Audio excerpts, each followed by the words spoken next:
இன்றைய காலை பொழுதிலும் கூட இது வானத்தின் வாசல் ஊழியத்தின் மூலம் உங்களை சந்திப்பதில் கர்த்தருக்குள் மிகுந்த சந்தோஷம் அடைகிறேன். நுகத்தை சுமந்து கொண்டிருக்கிறீர்களா? பாரத்தோடு, கவலையோடு, கஷ்டத்தோடு, வியாதியோடு தேவனை நோக்கி முறையிட்டு கொண்டிருக்கிறீர்களா? ஆண்டவர் சொல்லுகிறார், உன் நுகத்தை நான் முறித்து உன் கட்டுகளை நான் அறுப்பேன் என்று ஆண்டவர் இன்றைய காலை பொழுதில் வாக்கு கொடுக்கிறார். இன்றைய காலை பொழுதிலும் கூட ஆண்டவர் நமக்கு தரக்கூடிய நல்ல வார்த்தை என்னவென்றால், நாகூம் 1:13 இவ்வாறாக சொல்லுகிறது, இப்போதும் நான் உன்மேல் இருக்கிற அவன் நுகத்தை முறித்து உன் கட்டுகளை அறுப்பேன்.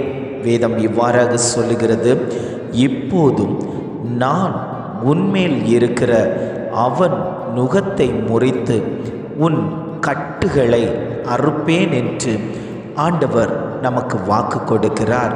ஆண்டவர் சொல்லும்போது சொல்லுகிறார், கர்த்தராகிய நான் உன்மேல் இருக்கக்கூடிய சத்ருவாகிய நுகத்தை முறித்து உன் கட்டுகளை அறுக்கப் போகிறேன்.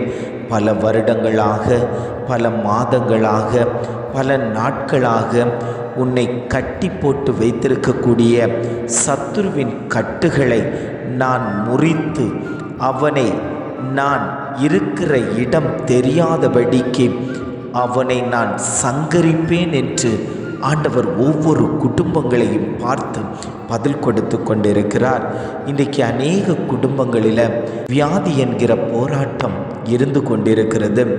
அநேகரிடத்தில் கேட்டாலும் நான் வியாதியோடு தான் இருக்கிறேன், என் சரீரம் பலவீனப்பட்டு கொண்டு தான் இருக்கிறது, எவ்வளவோ மருந்து மாத்திரைகள் எடுக்கிறேன், ஆனாலும் எனக்கு விடுதலை இல்லை, நான் ஜெபித்து பார்க்கிறேன், ஆனாலும் எனக்கு விடுதலை இல்லை, எனக்கு யார் விடுதலை தருவார்கள்? என்மேல் இருக்கக்கூடிய இந்த நுகக்கட்டுகள் எப்பொழுது முறிக்கப்படும் என்று அநேகர் விசுவாசத்தோடு, வாஞ்சையோடு தேவனை நோக்கி பார்த்து கொண்டிருக்கிறார்கள். அப்படி பார்த்து கொண்டிருக்கக்கூடிய ஒவ்வொரு தேவ ஜனங்களையும் பார்த்துத்தான் ஆண்டவர் சொல்லுகிறார், சத்ரு உன்மேல் வைத்திருக்கக்கூடிய அந்த நுகக்கட்டுகளை எல்லாம் நான் முறிப்பேன் என்று ஆண்டவர் குடும்பங்களை பார்த்து சொல்லுகிறார். பயப்படாதிருங்கள், நான் உன்னோடு கூட இருக்கிறேன் என்று வாக்குத்தத்தம் தந்த தெய்வம் இன்றைக்கும் நம்மோடு கூட இருந்து கொண்டிருக்கிறார். சத்ருவானவன் பல வழிகளில் நம்மை சோதிப்பான். அவன் கரத்தில் விழ வேண்டும் என்பதற்காக அவன் நம்மை ஆட்டி படைத்து கொண்டிருக்கிறான். வியாதியை கொண்டு போடுகிறான், பிரச்சனைகளை கொண்டு வந்து போடுகிறான், போராட்டங்களை கொண்டு வந்து போடுகிறான். பிள்ளையினுடைய காரியங்களில் சத்துருவின் கரம் வைக்கப்படும் போது நாம் உடைக்கப்படுகிறோம். புருஷனுடைய காரியத்தில் சத்ருவானவன் விளையாடி கொண்டிருக்கிறான். மனைவியினுடைய விஷயத்தில் சத்ருவானவன் விளையாடி கொண்டிருக்கிறான்.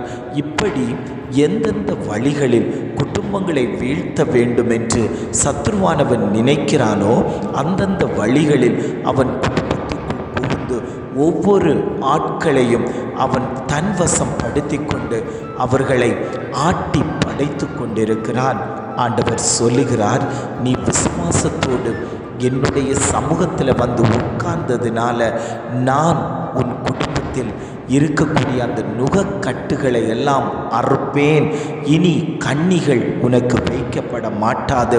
உன்மேல் வருகிற அந்த சத்ருவின் கிரியைகளை நான் அழித்து உனக்காக நான் யுத்தம் பண்ணுவேன் என்று ஆண்டவர் வாக்கு கொடுக்கிறார். இத்தனை நாட்களாய் உன் குடும்பத்தையே சுற்றி சுற்றி வந்திர சத்ரு இனி உன் வழியாய் வருவது இல்லை. வேதம் இவ்வாறாக சொல்லுகிறது, துஷ்டன் இனி உன் வழியாய் கடந்து வருவது இல்லை. அவன் முழுவதும் சங்கரிக்கப்பட்டான், அவன் முழுவதும் சங்கரிக்கப்பட்டான். துச்சமல்ல, அவன் முழுவதுமாய் சங்கரிக்கப்பட்டான். காரணம் என்ன தெரியுமா? நீ தேவ சமூகத்தில் இருந்து கொடுத்ததினால்தான் கண்ணீரை காண்கிற தேவன் உனக்கு பதில் தந்து கொண்டிருக்கிறார். உன் குடும்பத்தில் இருக்கக்கூடிய சிறை இருப்புகளை மாற்றி கொண்டிருக்கிறார். உன் குடும்பத்தில் இருக்கக்கூடிய முகக்கட்டுகளை மாற்றி கொண்டிருக்கிறார். வியாதியின் கட்டுகள் மாறிக்கொண்டிருக்கிறது. பிரச்சனையின் கட்டுகள் மாறிக்கொண்டிருக்கிறது.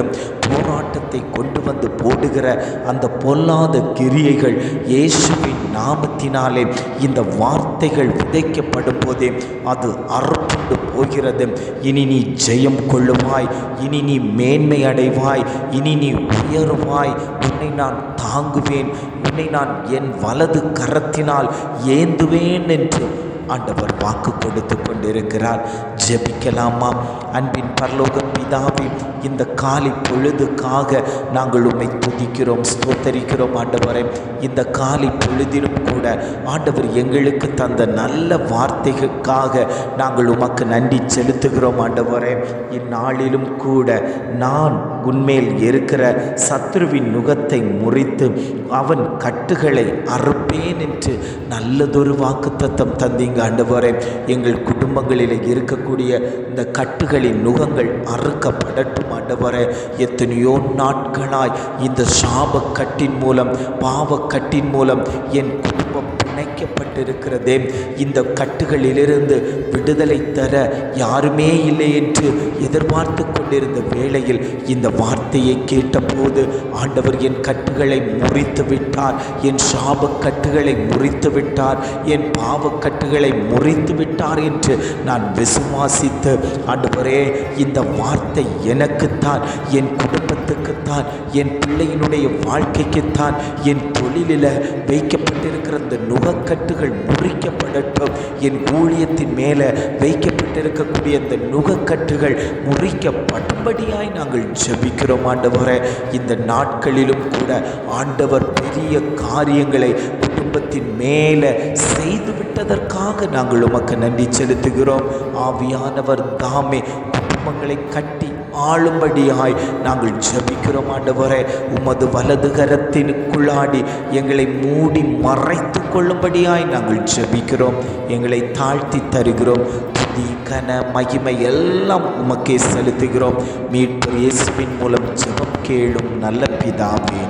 ஆமேன், ஆமேன்.